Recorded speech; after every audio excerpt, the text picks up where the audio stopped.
We're going to look at a right circular conical tank that's filled with water to a depth of 8 meters. And I've pictured the tank for you.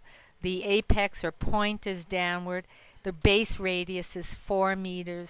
The height is 10 meters. And eventually what we want is we want to find the work required to empty that tank of all the water over the top. And notice with the green that the water is just to a height of 8 meters. In order to do work, we know work will be force times distance. So force will be newtons, and the distance, when we're dealing in metric, is meters, and that answers what we call joules. One of the main components is force, and force is going to be mass times acceleration due to gravity, which is 9.8, and mass will be kilograms. Because this is a tank filled with water, we're going to use what's called the density of water, and that density, which we call rho, the Greek letter rho, is 1,000 kilograms per cubic meter. Turns out that density times cubic meters, which is volume, will give us the kilograms. So that will give us our kilograms. So what we can realize is that we are going to have to use volume as part of our equation and how we're going to get the expression for work. Putting this all together, we can say work will be mass times 9.8 times distance that we're moving that liquid, but we can write this mass times 9.8. That's going to basically be density times volume. From this we get that work is density times volume times distance that we're moving the liquid.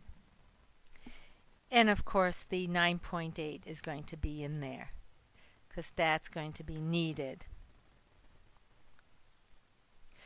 First step in working this, what I first want to do, I'll call it the first step, is I'm going to put a region in the XY plane, and I'm going to rotate that region about the y-axis, and that will give me my circular cone. So I'm going to from there get my conical tank. What I now do is I put in the XY coordinate center, and the region that's going to give me my conical tank will be a triangular region. We know that the base radius is 4, and we know the height is 10. So this is 10, this is 4. So I'm creating this triangular region. We're talking about this triangular region. When I rotate it, I get my right circular conical tank. Looks like that. The next thing we know is the water is only from 0 to 8.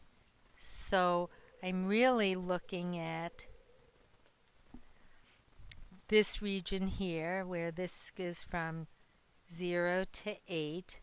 So from 0 up to 8. And that's the region where the liquid is. We are going to subdivide where that liquid is from 0 to 8 into n equal subintervals. I'm going to put it here a little larger so you can see what's happening. So we've got this region where the water is from 0 to 8, and we're going to subdivide into n equal subintervals. The top of the tank is at 10, so we do have the top there at 10. And as we can see, this was the point 4 out and 10 up. 410. In this triangular region, we put the typical rectangle, which we have done many times, and then we rotate it about the y-axis, and we get a slice of water, and I put it in quotes because it sounds strange, a slice of water that is a disk. And we know that a disk is no more than a squat cylinder.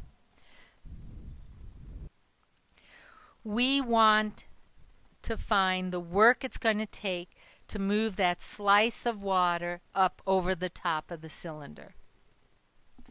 We want W sub I, the work it means that we're going to do to move that over the top of that cylinder.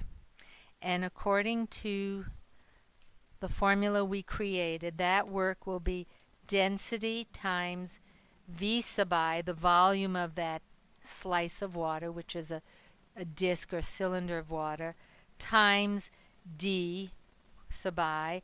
D sub I is the distance we're going to move that slice of water, and all of that times 9.8.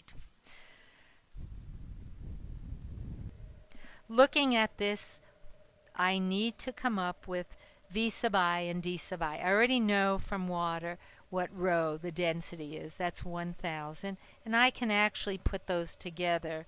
And W sub I is 1,000 times 9.8, or 9,800 V sub I, D sub I. Volume, because this slice is a disk, it's a squat cylinder, volume is pi r squared h. So I have to identify r and I have to identify h.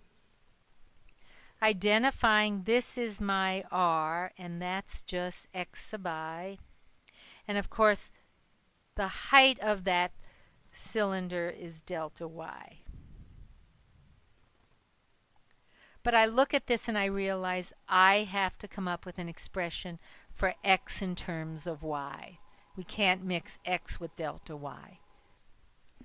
I need an equation for this line. And it's a line where I know I went up 10 over 4, 10/4 x, and the y-intercept was 0. So that line is y equals 10/4 x plus 0, which is the same as saying y equals 5/2 x. But once we have that y is 5/2 x, we easily can solve for x. So this x becomes 2/5 y. So x sub I will be replaced with 2/5 y sub I. I can now put V sub I. V sub I is pi r squared, which is 2/5 y sub I squared. H is delta y. I'm now ready to put D sub I. D sub I is the distance that that slice of water will be moved to the top of the tank. So the top of the tank is at 10, so upper minus lower, that distance is 10 minus the y sub I height. We now have everything we need, and we'll be able to get an expression for W sub I, the work it takes to move that slice of liquid over the top. Now all we need to do is substitute in here, and we get that W sub I is 9,800, V sub I is pi 2/5 y sub I squared. I'll put the delta y here, and D sub I is 10 minus y sub I. This is the work it takes to move one slice of liquid over the top. Our next step, of course, is we want to sum up n of these and then take the limit. But without writing out those terms, we now have the Riemann sum that we can, once we put it from I, sum as I goes from 1 to n, no need to write that out. Let's write the integral that we now get for work. So summing all this up, what we get is that work is the integral 9800 pi 2/5 y sub I squared becomes 2/5 y squared 10 minus y dy from the delta y, and the only thing left is to put the limits of integration. Our limits are where the liquid is, so that's from 0 to 8. And what we have just done is set up an integral that gives us at the answer the work it takes to empty that tank. And the answer, of course, will be, because it's metric, it'll be in joules.